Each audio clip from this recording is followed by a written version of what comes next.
So all the Berkeley liberals that came down from the hills, came down from their little mini mansions, and to yell about working class people at Tesla and to try to get working class people at Tesla fired, kind of ruin car production in America. That was their big sort of butthurt response to Trump, Elon kind of thing, right? Um, but I asked them when I was there, I was like, who's a bigger influence on America? They were saying that Elon was probably under the influence of Putin, and Trump was definitely under the influence of Putin, and it was all still Russia running everything, right?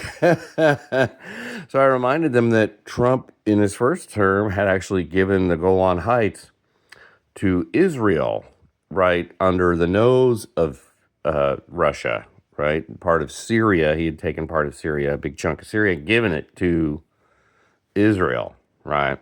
And then I asked him, who is a bigger influence on America, Russia or Israel? And I'm sure the Berkeley people are more educated than me. My education was not that great. I went to kind of a state type school and, didn't go so great. I mean, I loved it. I was on the debate team. Everything was fine. But it doesn't, my degree was worthless. So my education is not that great. So if you went to UPenn or Berkeley or, Stanford or, Pepperdine or something, okay. You tell me what's happening, right? But somehow still focused on Russia. It's so bizarre. And we are clearly the United States of Israel.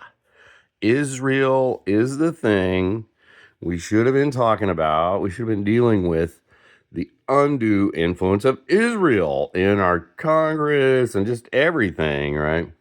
But instead, we got dupe-tarted by John Brennan and John Podesta and those types. And we got dupe-tarted and they purchased a bad dossier, the Steele dossier. And then based on the Steele dossier, the libtards freaked out on Russia for years and are still focused on Russia. Like what's happening today, a civil war is being stoked in America. And we're doing a genocide in Gaza, and our ally that's emboldened, belligerent piece of crap, Netanyahu, these European Zio-Nazis that have taken over what was Israel, are going crazy, right? And they've bombed Lebanon. They blew up people's pagers in Lebanon. People are trying to talk on their cell phone. Boom! Blow a cell phone. How do you like that? Because they're satanic. They're kind of Mossad, British intelligence, American intelligence. I don't know. It's a beast that the planet has never seen, really. An unrelenting, genocidal. I mean, I think Bibi Netanyahu makes Vlad the Impaler look tame. You know what I mean? He has now surpassed Vlad the Impaler, Hitler. He's beyond just in his just thirst for Arabic blood. And so it's crazy and no one cares. And we're not dealing with anything that matters. And we're all being distracted, freaked out by NPR, CIA talking points, while an tiny elite cabal of rich people are taking over the whole planet and distracting everybody. And they're belligerent. They don't care about human life. It's pretty obvious how they treat people, right? Look what's happening to the Palestinians. Look what's happening to the people in Gaza. We all live in Gaza. They obviously don't care about our rights, our right to speak, be heard.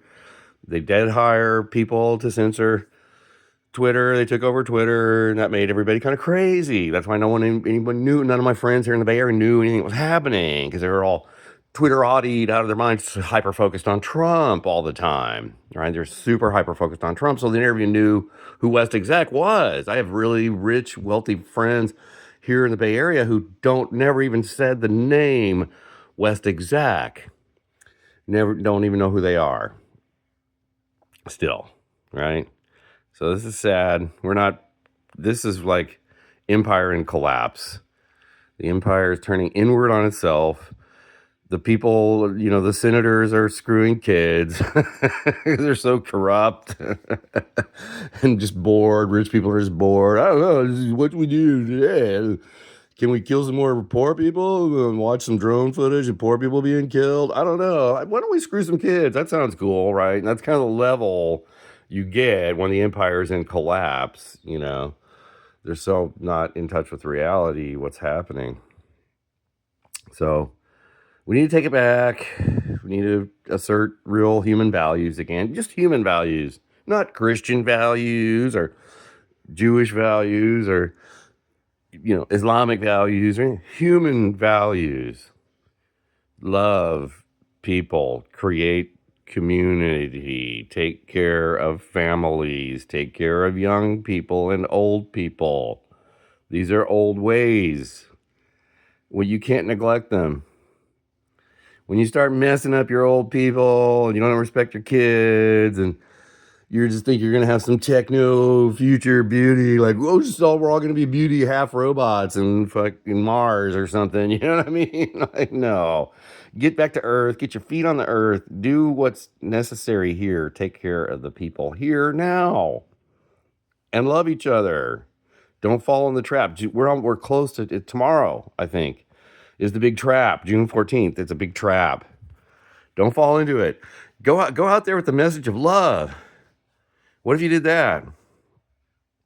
Surround the Department of Homeland Security and ICE. Resist ICE. But do it in a peaceful way. Do it with love. Don't provoke. Don't get caught. Don't get trapped. Oh, man. ICE is wrong. They've been wrong. The Department of Homeland Security needs to be disbanded. It's just a gross, horrible thing. We don't need fatherland security here. We don't need Nazi fascist crap like that. The Democrats loved it. The Republicans love it. Whoever's wielding the new tools love it. Whatever enemy they use to give the new tool more power. So they used a great specter of Trump, actually, and Trump voters, MAGA forces. Oh my God, MAGA forces. So they freaked you out, made you idiotic, and it ramped up the power of Department of Homeland Security. Homeland Security is not even constitutional. It's not even, we don't need it. We've got other police agencies. We've got so many police, it's not even funny.